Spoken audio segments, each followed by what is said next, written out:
노동법 이슈? 아이씨.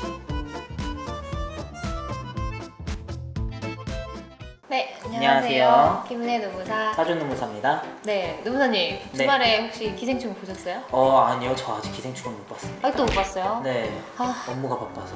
거기 범인이 있는데 고민이 있어요? 칸느 영화제에서 기생충이 지금 황금 종려상을 받았는데 네. 이 황금 종려상이 대상에 해당되는 상이라고 하네요. 그래서 봉준호 감독이 거기 나가서 이제 기립박수를 받았는데 사실 이 기생충이 그 박수 받을 일이 하나 더 있죠.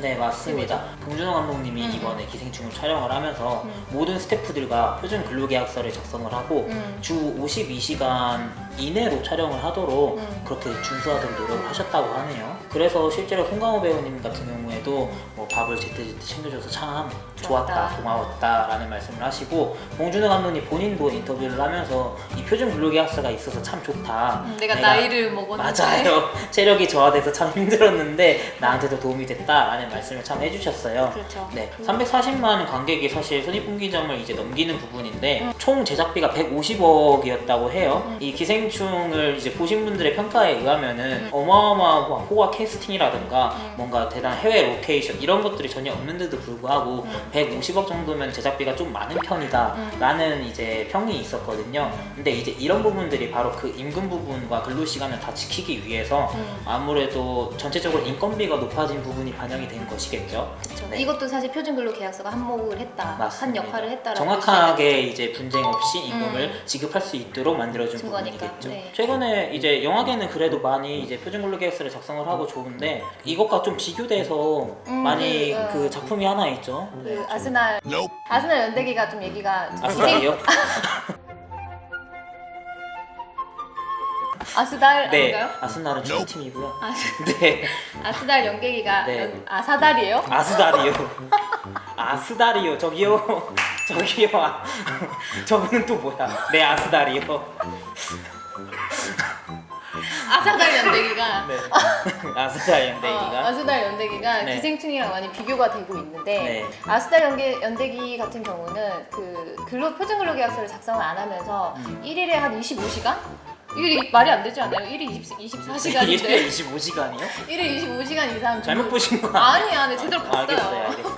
1일 25시간 이상 근무를 하고 네. 또 어떤 날은 최장 7일 동안 뭐 150시간을 넘겨서 일을 하고 막 이랬대요. 그래서 네.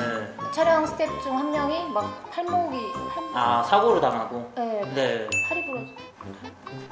네, 그렇죠. 사실 그리고 방송업계는 네. 작년에 근로기준법이 개정이 되면서 7월 1일부터 특례업종에서 제외가 됐잖아요. 네. 원래 기존에는 사실 그 근로자 대표랑 서면 합의를 네, 하면 맞습니다. 이제 제한 없이 연장 네. 근로를 할 수 있었는데 이게 7월 1일부터 법이 개정이 되면서 주 52시간을 지켜야 되는 환경이 맞아요. 됐어요. 특례업종에서 벗어났기 때문이죠. 이게 근데 사실 방송업 외에도 이런저런 업종이 있는데 그만큼 지금 근로시간 단축에 대한 이슈가 굉장히 큰 상황입니다. 맞습니다. 음.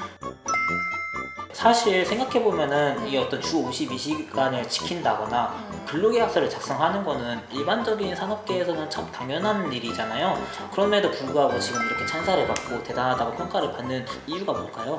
이게 사실 영화 업계가 기존에 굉장히 열악했다고 하네요. 근무 환경이. 제가 이걸 하면서 그 전국 영화산업노조 위원장 인터뷰를 보게 됐는데 그분이 한 번은 그 세트장에 들어가서 74시간 동안 이제 촬영을 했던 적이 있대요. 74시간이면 거의 3일? 동안 밤샘을 해서 이제 촬영을 했다는 건데 사실 저희도 밤새 보면 알잖아요. 네, 조금 몽롱해지고. 몽롱해지고 막 혼이 네, 나가고. 맞아요. 술 먹은 것처럼 막. 네. 그래서 혼이 나가서 이제 근무를 하게 되면 사실 거기는 뭐 이런저런 장비들도 많을 거 아니에요. 그래서 굉장히 사고도 많았는데 그때 당시에는 사대보험 가입도 안 돼가지고 산재 처리도 아이고, 산재도 안 됐대요. 네. 사실 지금 봉준호 감독님이 표준근로계약서 1호라고 생각을 하시는 분들이 계시는데 네. 국제시장 보셨죠? 윤재균 감독님의 네. 그분이 이제 1호 감독님, 표준근로계약서를 작성한 1호 감독님이라고 하네요. 그래서 그때부터 14년도부터 작성률이 높아지면서 지금 굉장히 높은 비율로 지금 작성이 되고 있다고 하네요. 2017년 작년 기준이었나요? 거의 한 70% 정도 되는 영화계에서 표준 근로계약서를 작성했다는 기사를 제가 본 적이 있는 것 같아요. 굉장히 수치가 높아졌는데 네. 이 표준 근로 계약서가 뭔지 궁금하실 수 있을 것 같아요. 네, 맞아요. 지금 표준 근로계약서에 대해서 계속 얘기를 하고 있는데 음. 사실 일반적인 근로계약서를 먼저 떠올리실 거예요. 근데 이 영화계에 있는 표준 근로계약서는 약간 내용이 그 영화계의 산업의 특성이 반영돼서 조금 다른 부분이 있더라고요. 4대 보험에 관련된 부분도 일반적인 근로계약서에는 사실 안 들어가 그 있지. 부분에 대한 내용이 없는데 이제 의무 가입할 수 되도록 그 내용이 추가가 되어 있고 뭐 산재하는 부분도 아까 말씀하셨듯이 네, 다 추가가 되어 있어서 명시적으로 근로자들의 권리를 보호하기 위해서 참 잘 만들어진 계약서라는 인상을 받았어요. 그렇죠. 네. 오늘은 영화계 표준근로계약서에 대해서 알아보았습니다. 네, 다음에는 더 알찬 내용으로 찾아뵙도록 하겠습니다. 안녕. 안녕.